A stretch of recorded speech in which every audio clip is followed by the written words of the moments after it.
4 sessions that the ACEC Research Institute is delivering in partnership with Accelerator for America and the New Partnership for Infrastructure. The Institute was relaunched earlier this year, and we're focused on delivering research and thought leadership for ACEC members and for our industry at large. On behalf of the ACEC Research Institute and our many sponsors, we're excited to support this very important initiative. We look forward to diving into today's topic on tools and processes with our esteemed panel. So without further ado, I'm honored to introduce to you one of my Institute colleagues and your moderator for today's session, Greg Cohen. Greg consults for the ACEC Research Institute and serves as our principal coordinator with Accelerator and the New Partnership for Infrastructure. Prior to opening his consultancy firm, Greg served as the president and CEO of the American Highway Users Alliance. He was a professional staffer on the U.S. House of Representatives Transportation and Infrastructure Committee, and is a licensed professional engineer in the state of Maryland and a former transportation engineer for the Maryland State Department of Transportation. So as you can see, he is very well suited to guide us through today's discussion. Greg, it's all yours. Thank you very much, Daphne. Welcome, everyone. Good afternoon. We'd also like to thank the other partners of the New Infrastructure Partnership, WSP, Meridium, City Possible, the U.S. Conference of Mayors, and HNTB. Just a little background on the process of this project. We've been really enjoying the work with Accelerator for America, which is a tremendous organization. They call themselves a do tank, not a think tank. And they are unique in that they have tremendous access to some terrific elected officials, really leading elected officials from all across the country that are the examples for overcoming local challenges and pursuing innovations. So NPI basically took these local challenges and innovations developed by the mayors, and they put them into federal policy that would address key themes, including sustainability, empowerment, and equity. And now we've developed this product called the Playbook, which I will put a link to in the chat box. And we're advocating for these policies at the federal level and building the coalition. So we're welcoming new folks into the coalition, new organizations, and certainly interested in your input on this webinar. A total of 26 policy recommendations were developed by the partnership, and we're going to spend some time on a key theme today. As I mentioned, the Accelerator's strength is in its access to local leaders, and we'll hear from one really tremendous leader today. But you can see that the states, the cities from around the country are diverse that contributed to the product. All over the country, cities large and medium, and even some small cities that really helped to make this product a success. Today's topic is empowering localities with effective tools and processes. The key elements here are the sharp contraction in economic output, particularly as a result of the COVID-19 crisis, requires a stimulus and a good response to accelerate project recovery. While there's broad bipartisan agreement that economic stimulus is required, there's a need for regulatory improvements to make that possible. And with those regulatory improvements, we can invest these dollars quickly and get our communities back to work. So in the area of empowering localities with effective tools and processes, we identified 7 different regulatory improvement recommendations.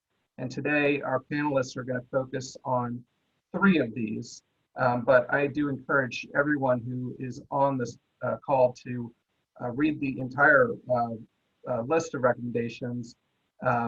All 7 are important, and we have experts to talk about a handful, but they're all very valuable to learn about.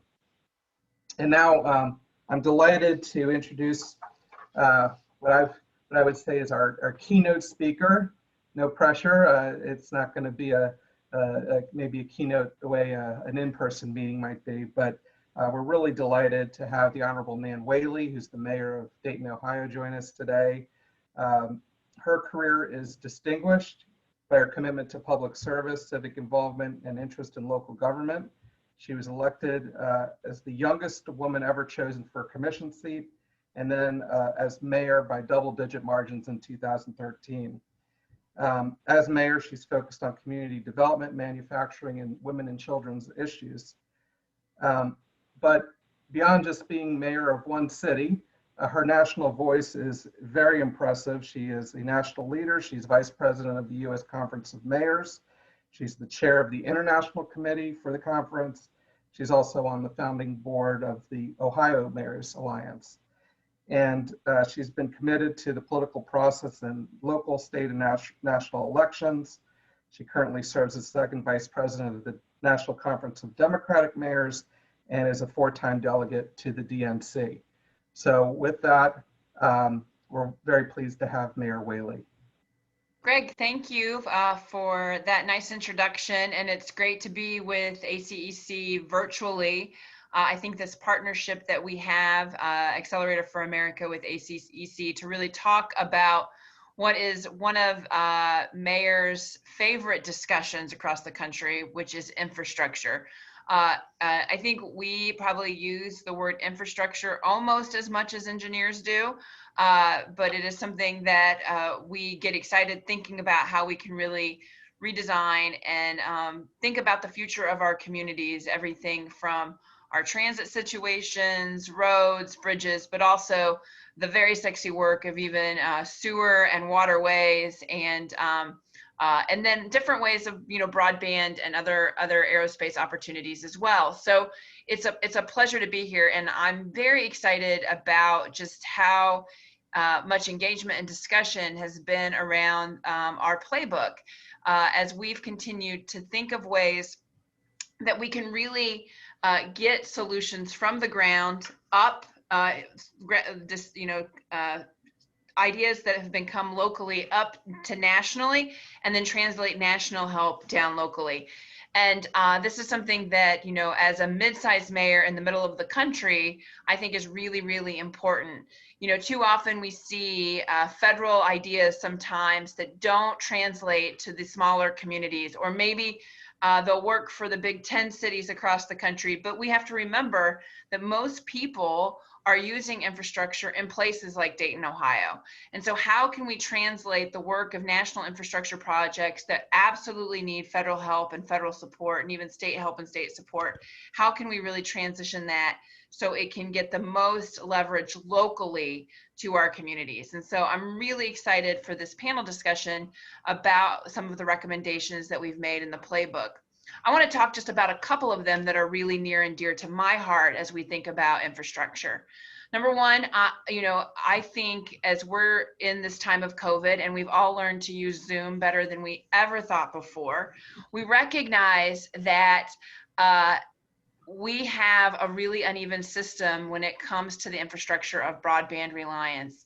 And I'll take you back to the early 2000s, where a lot of state legislators and legislatures, including Ohio's, set rules that made the investment in broadband very unequal. So some of my community has very fast access, and some of mine has very little at all and can't really get to the real broadband that they need. Just this morning, for example, I was in a conversation with my police department, and one of the police department stations is in one of those broadband dead zones, and they have to use their own personal service in order to get the information they need and technology for their community-based policing. So we have to set an infrastructure that is based on equity. And that is really important for our communities as we think really what has happened in these past 20 years of the rollout of these innovations, where they've been thought of as nice haves, now have become must-haves. And so the equity across our community is really, really important, and the federal government can lead the way in incentivizing and making sure that we have true access to broadband support. As we've seen during COVID, it is so necessary from telehealth to education to what I'm doing right now in my home to make sure that we can make sure that everyone is able to do their jobs and have quality services. The other thing I'd say is, mayors across the country are also very interested in not only building these infrastructure, making this happen for their communities, whether it be you know, replacing some of our older water systems, or making sure that we have good bike lanes and connectivity and sidewalks and, you know, roads that, you know, are rebuilt. But we also want to make sure those jobs are truly local. And that helps us build these, the important job infrastructure that we're trying to do every single day. Jobs that are created from the building of infrastructure are good quality jobs that teach people really amazing skills, give them a skill set that they can take along their way for their entire life, no matter what their careers are. And so making sure that the local spend is truly local is something that is incredibly important to mayors. I don't think you'll hear a mayor not talk about what is the local spend on an infrastructure job. And then finally, I'd say, in the past, we've seen either from, and you know, my time as mayor and before on council over the past 15 years, we've really seen two things. We've seen really no help from the federal government around infrastructure spend, or we've seen infrastructure spend, but you have to compete for it. And really, my message has been, particularly for mid-sized cities or smaller cities that have less capacity than my friend Eric Garcetti in LA, you know, really these competitions don't really get scaled, you know, or replicated, because it's really a funding issue. And so making sure that the funding really goes across the whole country and is able to really get deep into communities is going to be really important if we're going to see long-term, real systemic changes and opportunities for infrastructure in our community. So I am so excited to hear this panel and so grateful for the opportunity to serve with my fellow mayors across the country, who I know I am biased, but I think they are the best and most hopeful part of our troubled political system these days, and really appreciate the partnerships that Accelerator for America has been able to create, and you know, help us even learn what is possible for our future communities to create this country of cities that are truly connected and ready for the next 20 to 30 years. So Greg, thank you so much, and thank you for the opportunity to share my thoughts on why this is probably one of the three top most important things that are on Mayor's mind this 2020. Thank you. Thank you very much, Mayor Whaley. And I'll just remind our audience that the mayor has been kind enough to allow us to ask some Q&A and questions later. We're going to have the panel speak first. So feel free to ask your questions in the chat box, and we'll be watching. Next speaker is Jamie Rubin. Jamie is the Chief Executive Officer of Meridiam NA. Jamie has served as the CEO since his appointment in January of 2018. He leads the North American Infrastructure and Asset Management process, which has $3.5 billion of assets under management. From May 2015 to January 2017, James was Commissioner of New York State Homes and Community Renewal, HCR, which finances the development and preservation of affordable housing statewide. And before that, he headed the Governor's Office of Storm Recovery, and prior to that, he was the New York Director of the U.S. President's Hurricane Sandy Recovery and Rebuilding Task Force, and then a senior advisor to HUD Secretary Sean Donovan. When we get to Q&A, if we have any spirited debate, before we have that debate, I want to make sure folks know that Jamie graduated magna cum laude from Harvard University. And holds a law degree from Yale. So he's going to be a tough debater, and I really appreciate you being here with us. Jamie's going to discuss procurement efficiencies, which is recommendation number 5 of the 26 in the playbook, and I'll turn it over to you now. Thank you. Greg, thanks very much, and you'll tell me if you're having trouble hearing me. So far, it seems to be sound great. Fantastic. And Mayor, it's nice to be with you. Thanks for your opening remarks. I'll be brief because this is a pretty straightforward recommendation that our group has come up with, but I think it's one that's quite powerful, particularly coming in the time of an emergency, like we've got with the current COVID crisis, as the mayor said. We are recommending, this is number 5, we're recommending that stimulus grant applicants identify procurement efficiencies and we recommend that the executive branch agencies partner with the local recipients to help them re-engineer processes to achieve these efficiencies. So there's a lot of apple pie and I guess mother and fatherhood in this. Everybody's in favor of changing procurement rules to make them more efficient. Interestingly, this was a recommendation that came out of discussions that we had with Mayor Tom Keller of Albuquerque, who told us that really right as soon as he recognized that that the COVID crisis was upon his city, he swung into action looking for ways to achieve stimulus quickly and directly without waiting for the federal government. He took 3 critical steps all around procurement reform. First, he doubled the threshold for on-call contractors.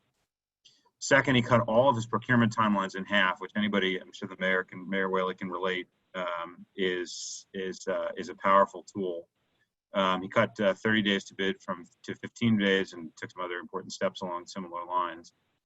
And third, he changed the presumption, which is a legalistic sounding move, but one that's again quite powerful.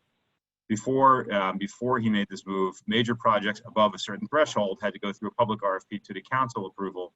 The council voted and had to affirm, so had to vote positively to approve a project. And he simply changed the presumption to a negative. So the contract was approved unless the council decided to veto. And his experience so far is that that simple change has shaved many months off of any project. I think probably it's just having to do with human nature in some ways, changing the requirements around. Albuquerque, as many of you know, is a relatively small city. They've got about $300 million in construction bonds annually. But the mayor told us that he had projects that had been funded 7 years ago and were still in the pipeline, not yet awarded, which was an extraordinary opportunity for him if he could figure out a way to use his procurement process to accelerate those projects, which using the 3 methods that that I just outlined, he was able, he thinks, to do. Without question, procurement rules, as everybody knows, procurement rules are there for a reason.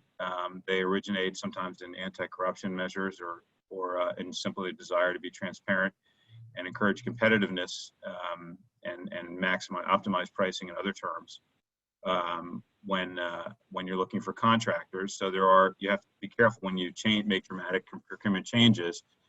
The mayor told us that he didn't do this lightly. He ran it by his Chamber of Commerce and other local development groups, as well as others. And while it did take a little bit of explaining and convincing, he at the end was able to convince them that he could maintain his competitiveness and transparency and still achieve stimulus, and had he said universal support for these moves. Understanding obviously that there is a certain amount of favoritism, particularly to existing contractors, that happens in the early stages of making changes like this, but he felt that they could find other ways to encourage widespread participation over time. Importantly also, and this is an important caveat that we in NPI's recommendations want to make clear, we're not recommending that the critical goals around underserved communities and traditionally expanding expanding goals and requirements with respect to engagement with historically underutilized businesses or underserved communities be circumvented by changing procurement rules. There's absolutely no call for that, and you can achieve. We believe that you can achieve with careful planning.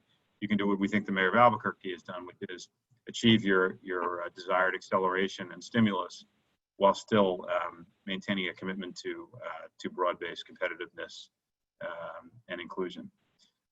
So, in sum, we listened to what Mayor Keller's evidence, and did some internal thinking and decided that this was merited inclusion in our report as recommendation number 5.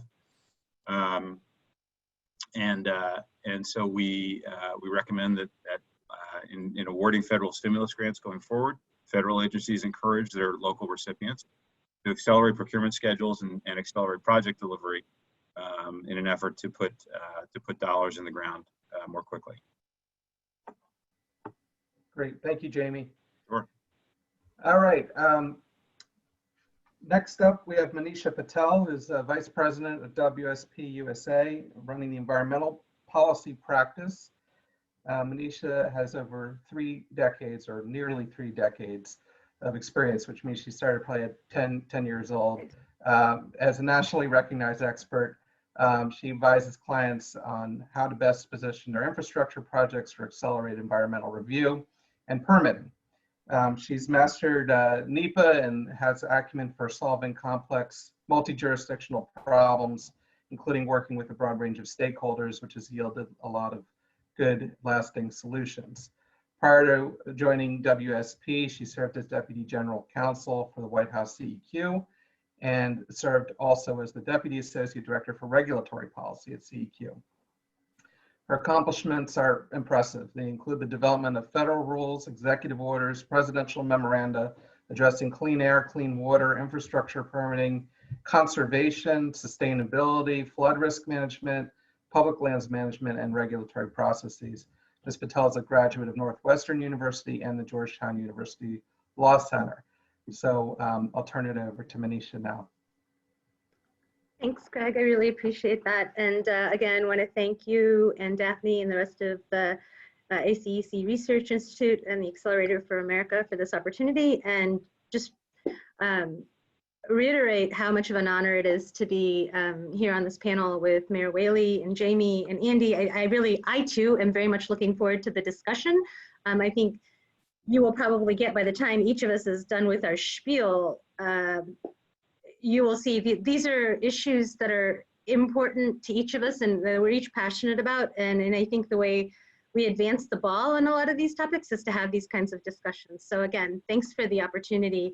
And I'm actually going to talk to you about recommendation 6 from the playbook, about a tool, a statutory tool called a Special Experimental Project number 15. It is a very wonky DC Beltway kind of a statute. And if you're scratching your head immediately, sort of thinking about why are we talking about this, I think it underscores them. Those of you that have had a chance to read the playbook, and if you haven't yet, I very much commend you to do so. You will see throughout the playbook and in the fact sheets and other things that have been put out by the new Partnership on Infrastructure, one of the themes that you hear over and over again from local leaders is the difficulty in navigating the morass of regulations and the number of regulatory hoops and permitting hurdles that one needs to get through to really build the kind of infrastructure we need that is, forward-looking and supports an economic recovery, especially in these post-COVID times, and that is sustainable. And I know that maybe perhaps when we're doing the Q&A, Mayor Whaley can provide an example. She's got a great example from Dayton. I can't remember how many entities, 26 or something. She's had to do a lot of head knocking politely and determinedly. And so I think she appreciates what we're coming from. And so that process is really a tool that I think gets to kind of the DNA of the concepts that are embodied in the playbook and the rest of the 26 recommendations, insofar as it is a program at USDOT, Department of Transportation, that allows the Secretary of Transportation to select projects that would allow cities to really serve as test beds or hubs of innovation and experimentation, to develop processes for environmental review and permitting that can then be scaled. And so the program was, it's been around actually for quite a few years now, and it's one of these tools that isn't used as much as maybe it could be or should be. And it is, again, like I said, about developing economic recovery through infrastructure and enabling that to happen quickly by accelerating the environmental review and permitting. And the last bullet here, I'm actually going to jump to and underscore maybe a couple times as I'm speaking, which the point here is not to deviate from the foundational principles of NEPA. I think one thing that you will hear time and again from mayors and other local leaders is that you don't have to sacrifice environmental protection and good community outcomes in order to expedite or speed up delivery projects. Like it is not a zero-sum game, and one doesn't have to come at the expense of the other. And so SEP, the way it works, and again, this is, we can maybe dig into this a little bit later, but the idea is that the Secretary of Transportation can, upon request from the states, and so thereby, by extension, local authorities can work with their states to request that the Secretary of Transportation approve the use of functionally equivalent environmental reviews. And what this really means, I mean, just to kind of take it out of the, again, the Beltway speak, if there are cities that are doing really smart things, the cities that have figured out like, wow, every time we want to try to build something, we end up having to, you know, check this box, check this box, check this box, and then we're told, wait, go back and redo this box. And oftentimes, you know, and I think Mayor Whaley kind of alluded to this, at the local level, folks can get work done and they will come up with the solutions that work. And so what the use of SEP 15 would allow is to really capitalize on that and really use the smart, innovative practices that localities are already using and have come up with, and maybe others that we don't know yet, in order to navigate the existing morass. And so one of the things that I really do appreciate about this particular recommendation in the playbook, it feeds into this entire category, but if you look at all 26 recommendations, they all, they fit together nicely, and they feed upon one another. There's a synergy. And so when you start thinking about what you can do by using a tool like this to fit the federal statute into local needs, you also open up other opportunities for community involvement or for identifying economic growth and recovery in the way that, again, underscoring the very premise of NPI, which is that really the advancements that we make in infrastructure and that we have for the history of our nation have come at a local level that then gets scaled up. So with that, I will turn it back to you, Greg, because I want to make sure we leave time for questions. Thank you, Manisha. I've thought of a couple just while you're going. Very much appreciate that, and we're delighted. Our final speaker today. We're delighted to have someone who is from the Bipartisan Policy Center. So for those people who are outside of Washington who thought such a thing couldn't possibly exist, it's not totally dead. We do have a Bipartisan Policy Center, and Andy, we're really happy to have Andy Winkler here from there, where there's an effort to actually find solutions that can reach across the aisle. Andy is the Associate Director for Housing and Infrastructure Projects. Prior to joining BPC, he was Director of Housing Finance at the American Action Forum, working to advance comprehensive housing finance reform and analyze the state of our nation's housing markets. He also worked as a policy analyst on housing and economics and received his BA from the University of Missouri and worked for its International Center. Andy's going to be discussing our recommendation number 7. And this is focused on P3 project delivery. So thanks so much, Greg. First, thank you to ACEC and Accelerator for America for hosting this session and including me among a group of panelists who are far more esteemed. Like you said, I helped to lead the infrastructure project at BPC. We are a think tank devoted to the increasingly mind-numbing and difficult task of bringing our political parties together on some critically important policy issues. In that work, our team has looked pretty extensively at the barriers to bringing private investment into public infrastructure. I'm thrilled to be here today because we found that political risk, permitting risk, and the sort of lack of a project pipeline were the predominant barriers to bringing in private capital. Recommendation 7 in sum is intended to reduce political risk, deliver projects more quickly, and have this higher assurance that P3 projects will be completed. I think it really speaks to this moment for 2 reasons. You know, one, in this important pandemic-induced economic depression, people are looking at infrastructure projects and trying to figure out how to deliver the projects they need more quickly and under increasing budget strain. At the same time, I think we're also really focused on how to make sure small, mid-size, traditionally under-resourced and disadvantaged communities have the same access to innovative financial tools as other large cities.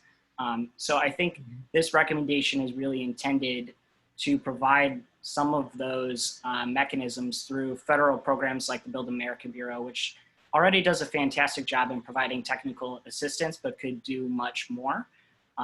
Even in states that authorize P3s, actual experience with negotiating and delivering a P3 is still, I would say, fairly limited.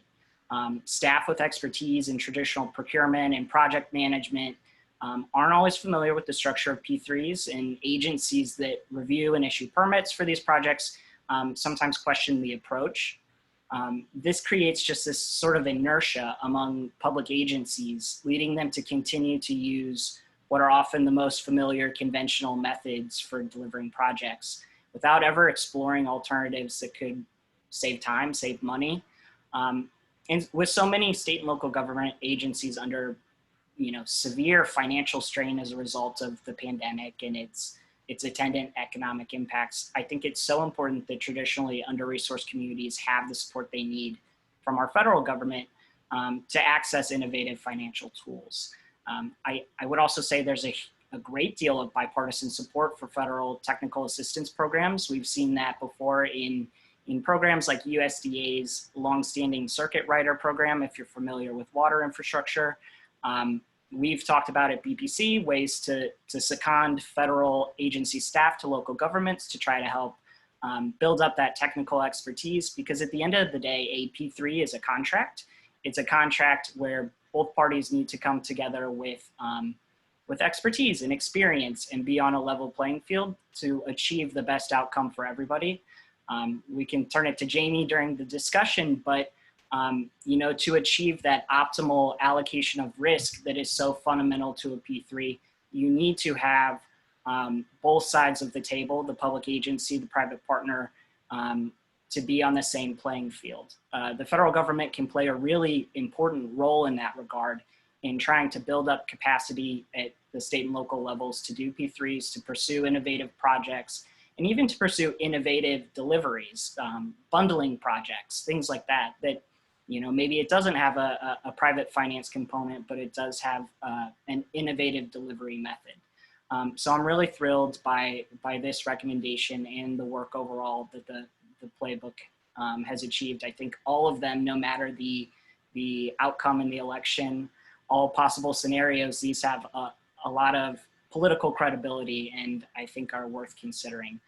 So I just wanted to highlight that, in particular, the sort of on-call technical support recommendation, but there's a host of others, and I think they're all critically important to bringing that capacity to state and local governments to do really creative things. We have not only this overwhelming infrastructure need, but we also, and sometimes don't talk about it enough, but with climate change, we have to build so many different projects in a relatively quick amount of time to decarbonize. It's critically important that those projects move quickly and that we build up capacity to do so. So thank you again, and I'm really looking forward to the discussion. Great, thank you, Andy. I'm going to Andrew, I'm going to take the liberty of kicking this off because the comments were just terrific. And first I want to echo Manisha's call. Mayor, if you are willing to tell us a little bit about this project, I think anyone who's worked on project delivery has some horror stories to share about projects that take too long. I certainly remember some from Maryland DOT when I worked over there, some just crazy delays for insane reasons. But do you want to respond to Manisha's? Sure, and appreciate Manisha bringing it up. Actually, it's a project that we are very excited about. It's this arcade square that is in downtown Dayton. It's about 7 contiguous buildings together that were built 100 years ago, and they are a key part of the downtown area. So it really basically is the linchpin for all different for our downtown to continue to have connectivity, to create connectability and to thrive. And the buildings actually were shut and shuttered in 1994. And they are I think the most emotional buildings of the community. It's where people would come to, enjoy the holiday season or get their seafood, to shop, and to really connect in a time where it showed true vibrancy for downtowns. And the reason why it was shuttered for so long was because it was so very difficult to figure out how to fund this project. And we always would get interest of people to do it or wanted to do it, but the funding sources to make it work were incredibly hard. And I'm happy to say last April, we figured it out with great developers like Cross Street Partners and McCormick Barron and Model Group, which has a mix of retail space still, public space, as well as housing for workers for our downtown area, et cetera. And it took 26 different funding sources to get these buildings done. Which cost a little over $1 million in accountant attorney's fees to figure it out. And my point, Dayton is a mid-sized city, around 140,000. The region's about 1 million people, maybe a little under. And so for the amount of work to move that across the finish line, I'm amazed by the community just keeping at it, and the leaders and public servants that worked on this project, and the belief and the vision for what the project could be. But there's a reason why these are so difficult, these reuses are so difficult to create, and it's because funding stacks like that to make things work and go in a community shouldn't have to be that hard. And so when we tell people that, when we announced it and had the big announcement, it took us an hour to thank everyone for every single different funding partner to come forward and talk about, which, new market they got, or, which CDFI did this, or what housing association. It was wild, but I'm very grateful everybody saw the vision of the project. It will be successful, clearly, with that many partners. But it shouldn't have to be that hard for a community to redevelop and think of its future in that way. And so that's the story that Manisha is talking about. And we're very excited, all through COVID, they've worked through it. It's very cool to go by and see the work underway. And actually, the first part of it will be done right when we're allowed to see each other again, I think. And so it's had terrific timing if you think about what's gone on over this past year. But those are the challenges that, frankly, I'm lucky here in Dayton to have some more sophisticated folks doing this work that have been around. This is kind of a pinnacle move of their career. And mid-sized cities shouldn't have to wait for the public servants to be at the pinnacle of their career to be able to figure out how funding sources work. And it should be much easier. Thank you. Andy, we have a question for you. With the P3 issues and the capacity for the various innovative financing programs largely unfilled, and the funding from toll credits and other user fee, transit fares, etc., kind of drying up during COVID-19, what do you see as the future? Is it really a P3? Is there any reason, and maybe Jamie could also respond to this, is there any reason to cut back on P3s, or is there a bright future ahead for them? No, I think it definitely complicates, at least on the revenue side of things for the foreseeable future, the payback. But P3s are not all toll revenue dependent projects. There are many, many types of P3s, and some of the innovations that are inherent in them in bringing a private partner into the equation are there regardless of whether you're relying on toll revenue to get that payback. So you have availability payment models, you have others that I think are really worth considering because of the efficiencies they can bring to a project, because of the risk that they can allocate to the private partner, because of the accelerated delivery period, which is important for a lot of different reasons, whether it's to come up with some greener infrastructure to replace bridges, you name it. I think there are a lot of rationales. It's just very project specific. So I don't think that means that the outlook is bad. I think there is a likelihood, in particular with a Biden administration or a Democratic sweep scenario, that there's an infrastructure package next year. It's clearly a priority of theirs, and one deeply connected to jobs. So with the potential for more funding, we should actually really be thinking about P3s to go above and beyond what just that traditional funding could do.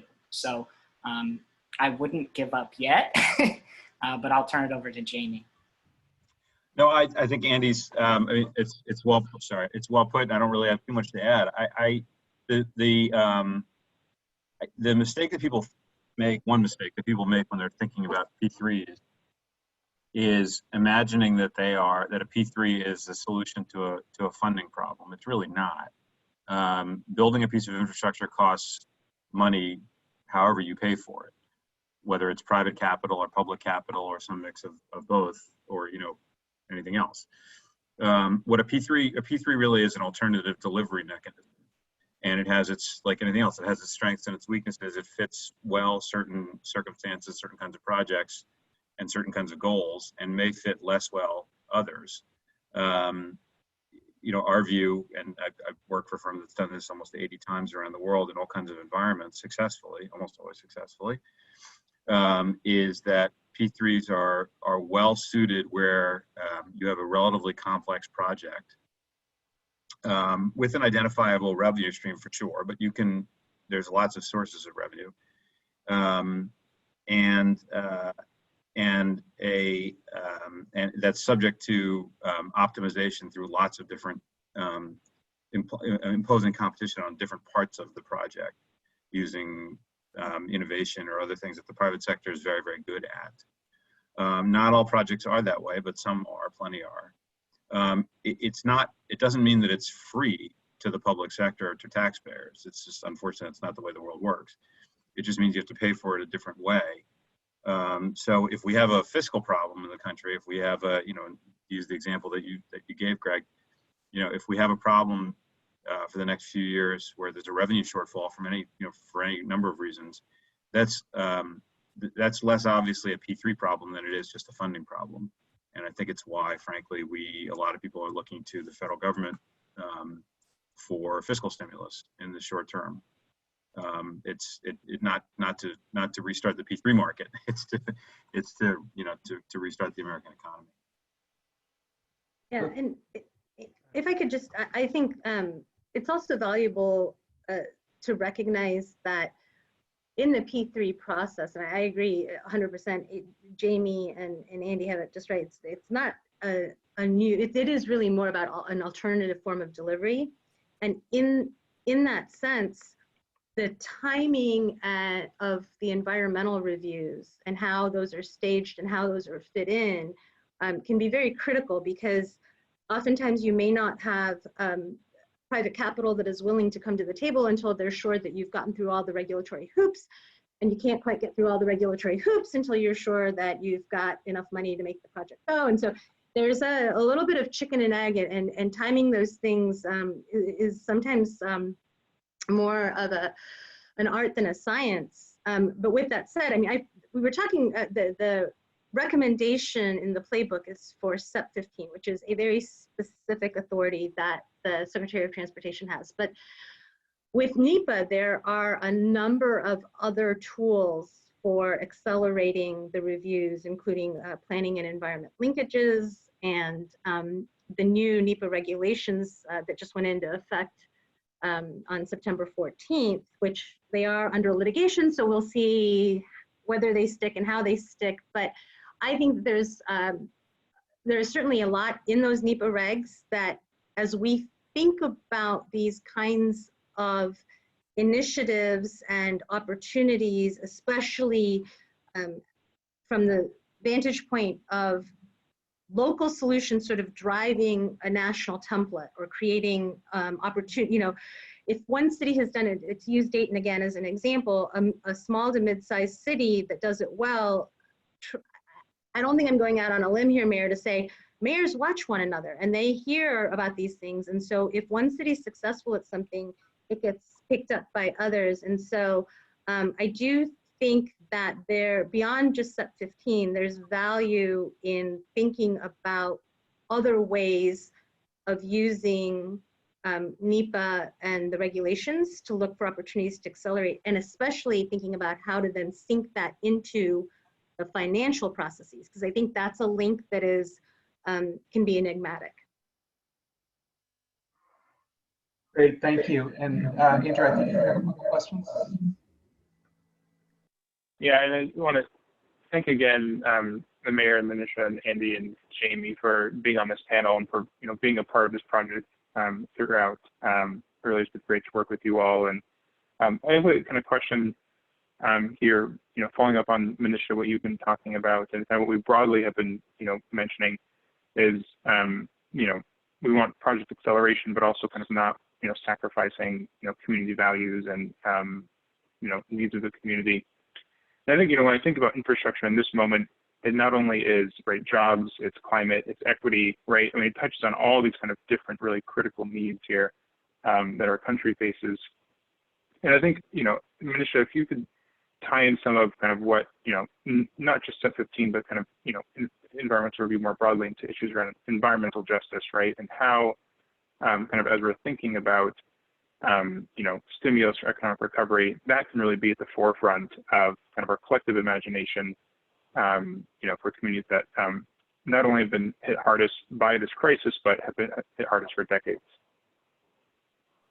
Sure, and so I think NEPA oftentimes gets a black eye or bad name as a boogeyman for sort of being a hurdle for development, but in fact, it can actually be an excellent tool for raising up some of those community voices. If you think about the scoping process that is inherent in environmental reviews, but taking it out of the context of the rhetoric of a statutory or regulatory requirement and just thinking about it in practical terms, NEPA, the way it's set up, one of the first things you're meant to do is talk to the communities and find out what solutions they want, what concerns they have, whether they be environmental or economic or social. I mean, NEPA is not, it is, the word environmental is in fact in the statute, but it's a broader analysis that is done. And I do think that there is opportunity. I think, for me, it comes back to sort of I don't know, you can call it an adage or a truism, right? But we are most certainly at an inflection point here. And as we rebuild and as we think about building up our infrastructure, if we just do it the way we always have and do it the same, we're not going to get any other different results. And I think that what's very helpful, and this is why I'm so grateful for the new Partnership for Infrastructure and for the Accelerator for America and the work they've done, is it really shows that notwithstanding kind of these, what seem to be, cast in the die kind of statutes and regulations, everyone has to go through them, notwithstanding those, there's a lot of great work and a lot of innovation that's happening. And I think the point is, how do you lift that up so that we actually change the methods and the processes by which we get things done? So I think that yes, there's an opportunity for really bringing in those voices. And as we, I think about my own community where I live right outside of St. Louis. And when we talk about infrastructure projects in our own community, the community cares because nobody sees it as a NEPA issue or a Clean Water Act issue. This is about our community. This is about our drinking water. This is about this is about the difference between taking 20 minutes to get to the grocery store or 10 minutes to get to the grocery store, right? So there's a holistic approach when you look at things through a local lens that can't be avoided. And I think that used smartly, regulatory tools like NEPA can actually speed up the process rather than be the thing that slows it down. Can I add one? Thank you, Michelle. Yeah, go for it, Andy. I actually want to give Jamie and Meridian some credit on that front. I once toured the Long Beach courthouse, which was a P3 project that they did, and it's a great example of exactly what Manisha is talking about, where you get community buy-in, you meet with local stakeholders, and the project design actually then reflects the input that you receive. You know, a lot, I think, went into that building to make it optimal for the city, for the city's needs, for the school next to it, things like that. So I think she's exactly right. We have examples, and the federal government is actually a really good partner in disseminating some of those best practices. And NEPA at its best, when it's when you're meeting with stakeholders very, very early on and building those connections, it actually can move quickly, and it doesn't become a barrier to delivering a project more quickly. Andrew, I think you have, we have time for one more. I think you have one for the mayor, and then I'm going to wrap us all up in 5 minutes. Okay, that sounds perfect. Kind of, you know, as Greg had mentioned, just one more question. I think we'll direct it at Mayor Whaley, and you know, others, of course, kind of add in. So, you know, when we started this project back in March, which seems, you know, I guess it was only half a year ago, but you know, it seems like it's been years. You know, this was, you know, the kind of COVID crisis we find ourselves in was just now starting, and obviously we found ourselves in the fall now with you know, continuing overlapping crises. And I don't know if, you know, Mayor, you want to paint a picture for, you know, where we've come in the last 6 months, and kind of, you know, what the opportunity might be really here to, as Manisha was talking about, really kind of rethink how we do things moving forward, you know, and to build back, you know, communities with more opportunity, more focus on equity, and you know, all the things we've been talking about here today. Sure. I mean, when we think back to March, it seems like it's like back when we lived a different way, right? For now. And I think we'll go back to a lot of that, but I do think we'll be different. And this experience that our country and our communities are going through is not the same for every person. And you know, based on what your family situation is, if you're a sandwich generation, for example, and taking care of kids and taking care of parents, there's a lot of appropriate stress and anxiety about that. And, you know, I think too, you cannot really have the civil unrest that we've seen in communities without COVID. Like, I think they are, you know, they are just linked. And it's gotten people really to, I think about and act on equity and race issues in our community. That gives us a tremendous opportunity. When I talk about what's going on in Dayton and cities across the country, you know, these are the moments that leaders really want to dig into, right? Because we know a change is among us, and how that change affects our community. So if you are someone like me, a mid-sized city that does have a history of systemic racism in your community, how can this opportunity that the community's given you be able to change outcomes for your future community? And that is this pivotal moment I think we're in 2020. And we don't really know. There's like a multitude of choices that the outcomes could be. We could come out of this and people are like, you know, I'm all right with the inequity. You know, that could be an outcome. I hope that's not the outcome, you know, but I do think there is an awareness and an interest that really our democracy and citizens are giving us to make changes, I believe, that could be for the better, that could make our communities more equitable, could be more thoughtful. You know, be a time where we've seen great transition because of 2020. It's a pivotal pinch point. And this time, albeit very painful, is, I think, very, very important for the future of what we're gonna work, live, play, create, and be a part of coming when we look back at like 2030. That's a great way to close. Let me just thank everyone for participating today. It's a great discussion, a wonderful group. I want to encourage the folks who are on the webinar to read the playbook. You'll receive an email if I don't put it in the chat box in time with the actual playbook.